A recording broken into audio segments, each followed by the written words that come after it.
Hey guys, what's up? It's Lexi, and today I'm going to be retelling two old videos that I did like a year ago. The first one's going to be Mother-in-Law Did Brujeria on Us, and the second one is The Haunted House. The SL House is what I call it. I'm going to do both of those together because they kind of coincide with each other. It's been a long time since all this stuff happened, and watching those videos back now, I didn't do the story justice at all. So I'm going to give you guys all the tea and tell you guys everything that went down. Before we start, if you haven't already, please consider subscribing. You can join our spooky fam. If you're into like spooky paranormal stuff, I'm gonna leave some playlists up here and in the description box if you're interested. Anyway, you know what time it is. Let's just get into it. So let's just start at the beginning. This one day I'm with my mom, we're at a gas station, and while she's pumping gas, this guy comes up to her, and he was working as like an armed guard, those trucks that pick up money from different stores. He comes up to her and he starts flirting with her like, hey, what's up? My name's Tony. Can I get your number? Can I take you on a date?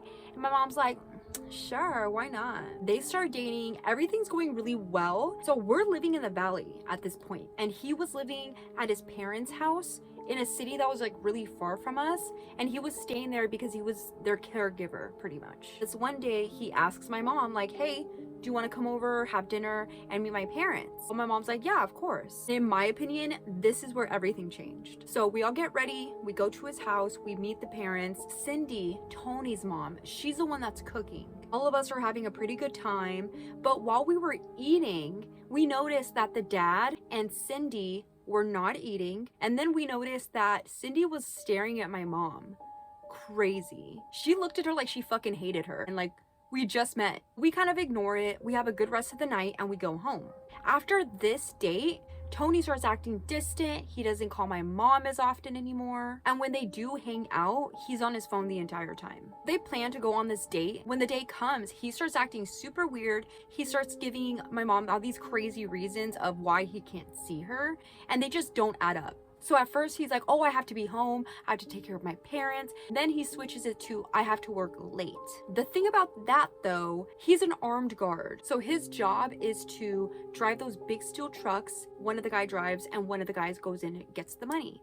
The next day they switch. They have a certain route and they have a certain schedule. So once the route is complete and they go home.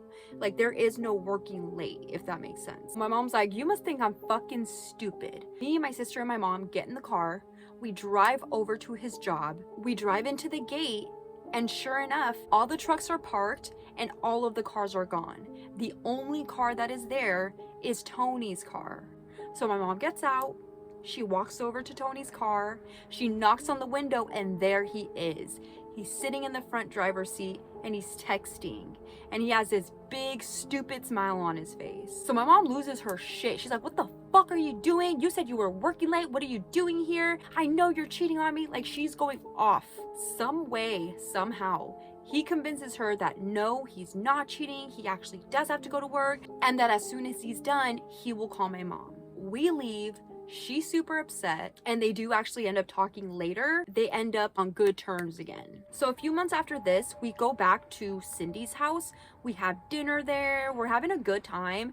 And then again, when it comes to like eating dinner, she's just staring at my mom like super weird. Things would be really good between my mom and Tony, and then things would switch up, and then he'd be an asshole. He would be lying to her, cheating, being really distant, and all of this up and down shit lasted for like 2 years. So again, we go to Cindy's house for dinner this one night. Same thing happens. She's not eating, the dad's not eating, and she stares at my mom all types of crazy. After this night, everything goes to shit. Like, things were bad. My mom ends up losing her job. We end up having to move out of our apartment because there was like an emergency situation where we literally could not live there. It happened so fast that we didn't find an apartment in time. So we were literally staying in motels and hotels and stuff, trying to figure it out. We couldn't keep money in the bank. We couldn't keep a car. My mom would get one and then something would happen. It would break down. It would get towed. She'd get in an accident. So we finally find a place that we're living at, but it's super far from my brother and my sister's school. It was in a kind of like shitty part of town too. I was around 16 at this time, and every time that I took the bus home, I was either followed or harassed. every single time. It started to feel like we could not catch a break. So this one night, me, my mom, and my sister are all at the place. We're kind of settling in. My sister's about to get in the shower. We start to hear arguing, fighting, and screaming outside the door. And then we start to hear gunshots. We run in the room, we hide behind the bed, and we're just waiting to see like what's happening. We hear more gunshots, we hear screaming, crying, and then finally we hear the cops. They knock on our door, they come in, they're trying to like ask us questions like what happened. And when they're investigating, they notice that 2 bullets went through our apartment. One went through the bathtub, and my sister was literally about to get in the shower, so that could have hit her. The cops tell us that it was like a drug deal gone bad, but that they're gonna put us in a hotel, so pack our stuff. And as we're walking out, we see a deceased person outside of the door. Like no sheet, no covering, nothing, because they were still like investigating. That was like one of the scariest, most traumatic shit we've ever fucking had to go through. When I'm telling you it was bad, like it was bad. So we're staying at this like pretty nice hotel, and this like lit a fire under our ass to find a new apartment. While all of this is going on, we're noticing that Tony's like really helping out. He's like there for us. He's giving us rides. He's buying us food. Anything that he could do, he was doing. And then on top of it, he was being super attentive with my mom. So after a few months of that happening, my mom was able to get a little car, and we found a place that might approve us. So we're super excited. And looking back, I realized when things were going really bad for us, Tony was there and he was being really cool. He's being his normal self.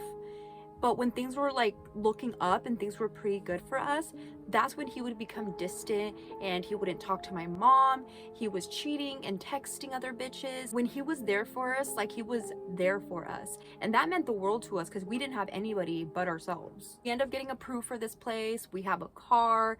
Things are looking up again. So for my little brother's birthday, my mom gets us all tickets to see like a WWE wrestling match, and we're hyped. So she tells Tony like, hey, I want you to go. It's gonna be on this date at this time. And he starts being really weird right off the bat. He's like, I can't go. My mom was kind of suspicious, but she's like, whatever, we're gonna have a good time no matter what. So we go, we buy a bunch of popcorn, soda. We're having the best time of our lives. So while we're there, my mom looks over, and who does she see? Tony's bitch ass. He's with some fucking girl and with her kid. And my mom loses her shit. She is fucking furious. She's like, you fucking lied to me and you were cheating on me this whole fucking time. I fucking knew it. Like, they're going at it. And this bitch, like, my mom wasn't talking to this girl. She decides to step in and was like, he wants me. He wants to be with me. And my mom's so tired. She's like, you know what? Keep him. Like, keep his dusty ass. I don't fucking care anymore. And she leaves. We later found out that it was Cindy's doing. Cindy was the one that like got them together. So they end up breaking up. And it's like instantly things are just better than ever when he's out of the picture. Like, we were out here living our best lives. A few months go by, we're doing great, and Tony starts blowing her up again, trying to crawl back to my mom. He loves her, he misses her, he's changed, give him another chance. After like a little while of him like trying to convince her, she finally gives in and she's like, fine. So they end up getting back together. Things again are good, and he ends up actually moving in with us. We notice a huge change with him. He's super loving with my mom. He helps where he can. We kind of start to feel like a little family. So after like a year, we're living in that apartment. My mom decides she wants to get a house. She wants more space, more room. Tony's mom, Cindy, she tells him like, hey, there's a house that opened up right here. It's literally the house right in front of our house, so it's perfect. And in my other videos, I call this the SL house. So we move in and we immediately notice how heavy and dark it feels in this house. Like, there's a really weird energy there. And it was also super dark in there. Like, no matter how many lights we turn on, it was always so dark in there. It was super dark. It was super cold. We didn't like it. My dog didn't like it. The cats didn't like it. There's a few rumors that this house was actually a trap house a few years back, and that people had overdosed and died in the house. So we were already like really creeped out about the place. We all move in. Tony moves in, and like 2 weeks later, Tony starts fucking acting weird again. And then we start having a bunch of crazy paranormal experiences. I actually wasn't living there full time because school, my job, my boyfriend, my friends was all in the valley, but I would visit pretty often.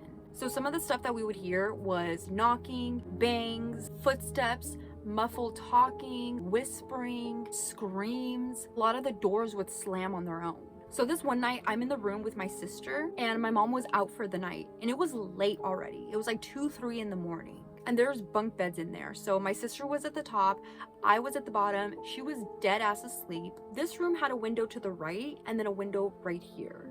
So I'm sitting in the bed, I'm on the phone, and out of nowhere, I hear this blood curdling scream.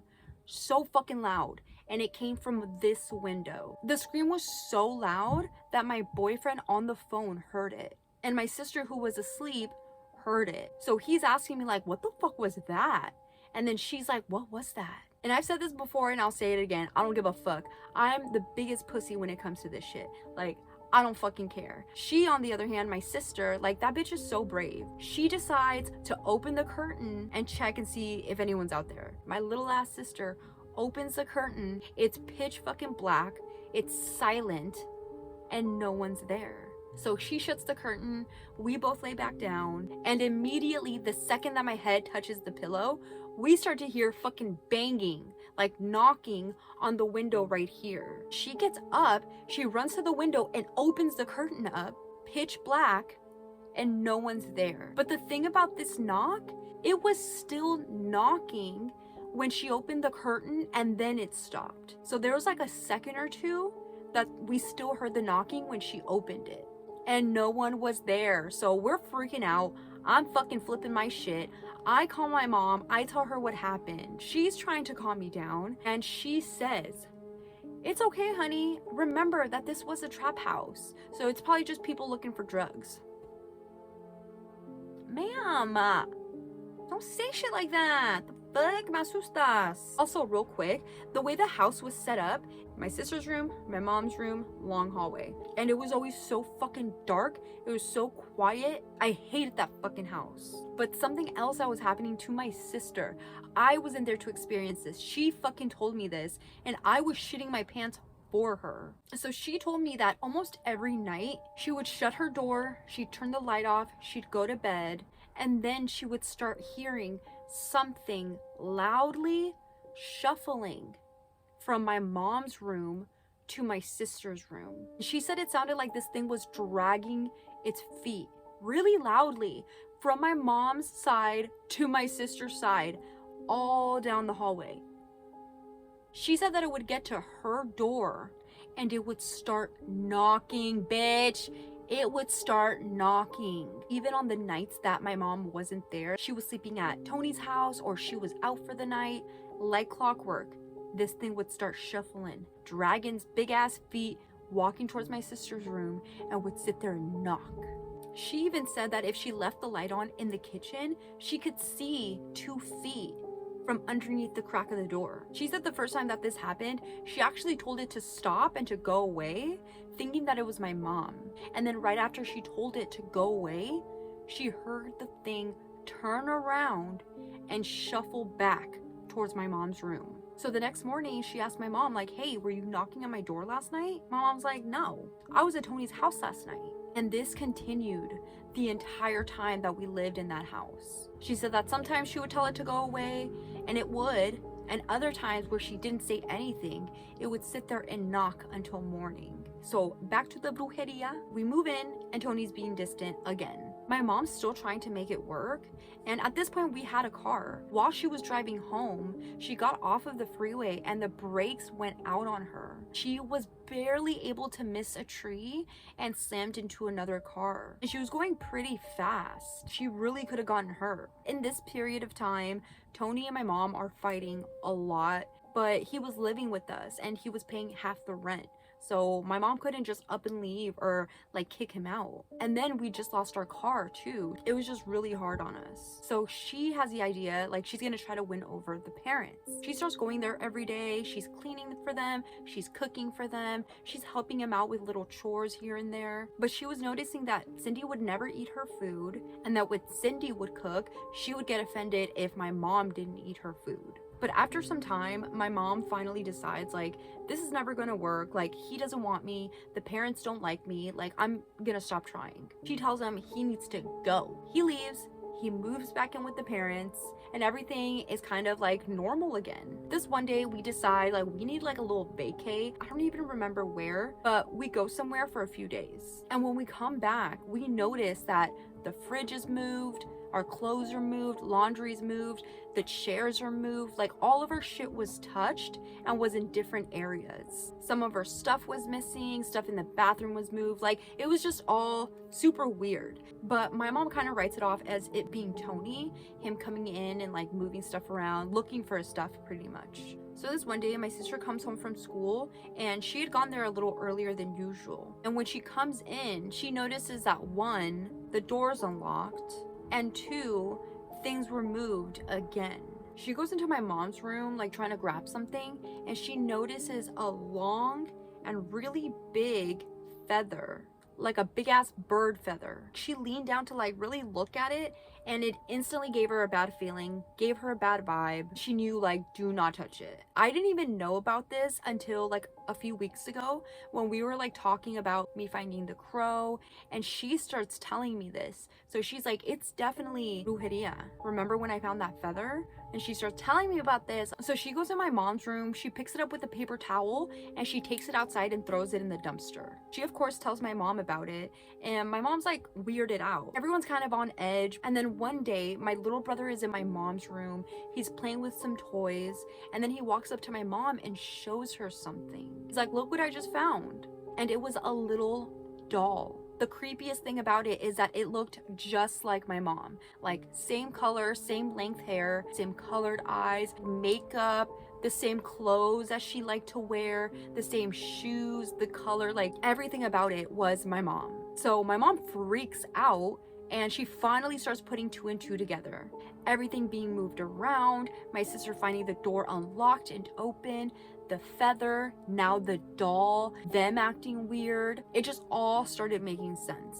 And it started becoming very obvious that it was Cindy coming up in our house and doing work on us.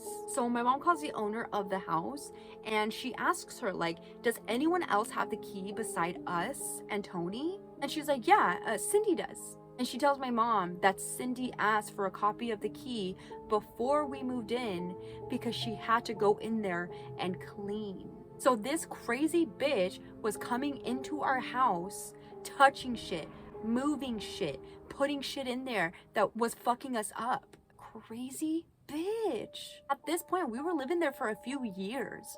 So this was so scary. It was so violating. Now my mom had the upper hand because we knew. And we don't think that she knew that we knew. She doesn't say anything. She doesn't act any different. She just goes to a curandera.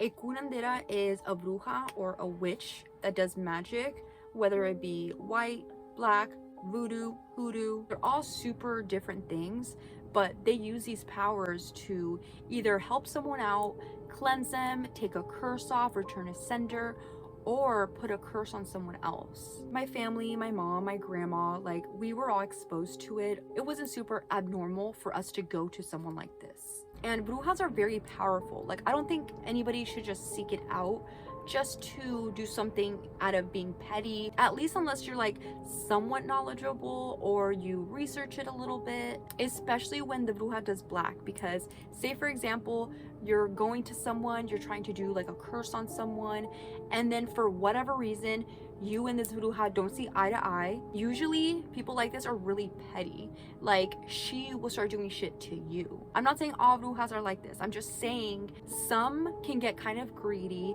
If you don't see eye to eye, or if you don't like have the same opinion as them, they will start doing stuff to you so you can come back to them and you can spend more money with them. And we actually went through something similar with my mom's ex, like she went through such a horrible and traumatic breakup with this guy. His mom was doing brujeria on my mom too. Like if you guys want a story time about that, I will definitely give that to you guys. That story was crazy too.